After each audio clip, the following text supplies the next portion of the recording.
load flow studies. So why we do this load flow studies? This is basically serving two purposes. First one is to monitor the generation and load supply of existing systems. And the second one, it can also be used to plan for future expansion. Right, the demand for electric power, it is only increasing by day, right? So load flow studies is required to even plan for that future expansion.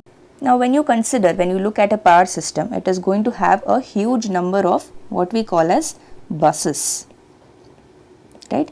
Now what is a bus? It is nothing but a point where a lot of lines are connected, and as well as generating stations and load stations, right? So that is called as a bus. Now each bus, it is associated with four principal variables. What are they? First one is the magnitude of the voltage of that bus. So this we can write as mod V. The second is the phase of the voltage. So this we represent as delta. Okay. And third one is the real power that is injected into the bus. Remember, this injection word is important. Real power injected, this we represent as P. Now this we often write as Pg minus Pd. Okay, what is G and what is D? G is the generated power and D is the delivered power, right? Like we said, buses are going to have some generating as well as load stations sometimes. So whatever power is generated at a particular bus, that will be Pg, and whatever power will be delivered at that bus, that is going to be Pd. So this here is generated power and this is the delivered power. And finally reactive power that is injected into the bus. So that is represented by Q. Similar to active power, Q also you can write as Qg minus Qd. Okay, so these are the four principal variables that are required to define any bus. Okay, four principal variables of each bus. Okay, now only two of these variables will be known at each bus, and the other two variables, they should be found out by means of load flow analysis. Now depending on which two variables are known, we divide the buses into different types. Okay, so we will see what are the different types of buses. The first one is the slack bus, and this is also sometimes called as a swing bus or the reference bus. Okay, so all these mean one and the same thing. So what are the known parameters here? The known parameters are V and delta, that is the magnitude of voltage as well as the phase of the voltage. We will discuss a little more about the slack bus because it is a very important bus. Okay, and usually we number this bus as bus number 1. And delta, we say that delta we know, but actually what we take is delta we take to be 0. That is, the slack bus is going to be reference angle for other bus voltages. Okay, so reference for other bus voltages.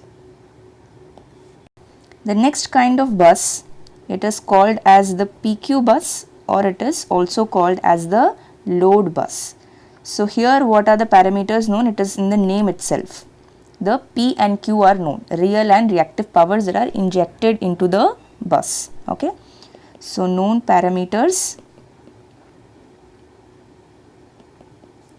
P and Q. Now at a load bus, there is no generation taking place. Okay, so Pg and Qg will be 0.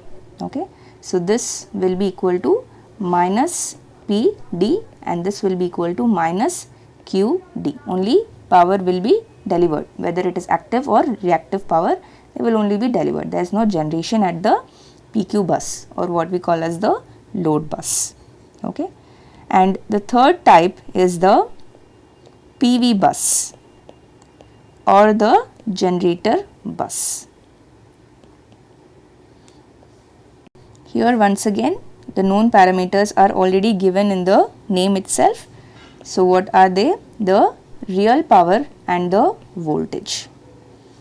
And there will be at least one generator that is connected to this bus. That's why we call it as a generator bus.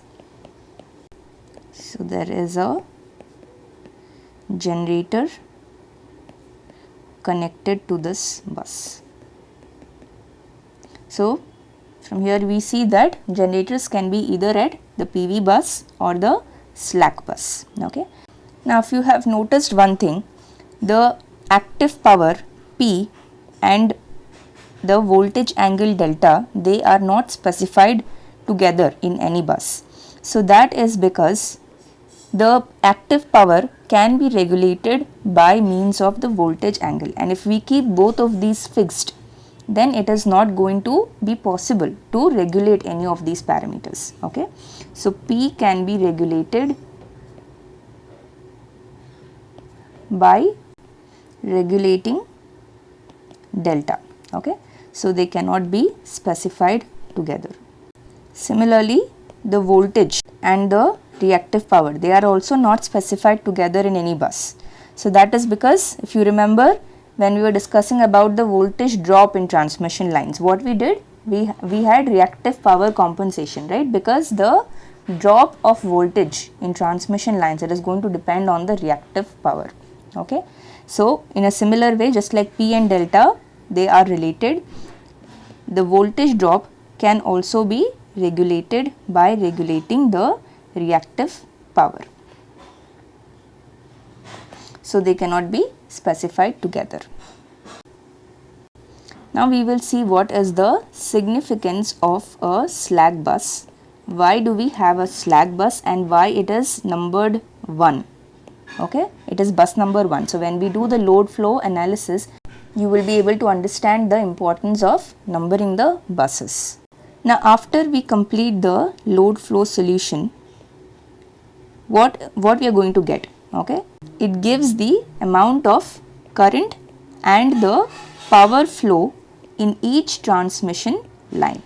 So what this means, the I square R losses, right? These are the ohmic losses that occur in the transmission line. So this losses will be known only after solving the load flow problem. Okay, so that means what? Losses cannot be pre-specified. Okay, that means they will not be known beforehand. So what is going to happen? The power generation at all the buses, that is in the entire grid, this should be equal to the power demand. This you can write at all buses. This is equal to the power demand at all buses plus the transmission losses, which is mostly the ohmic losses, right? I square R losses. So if you can take this as PL, this we are going to write as PL.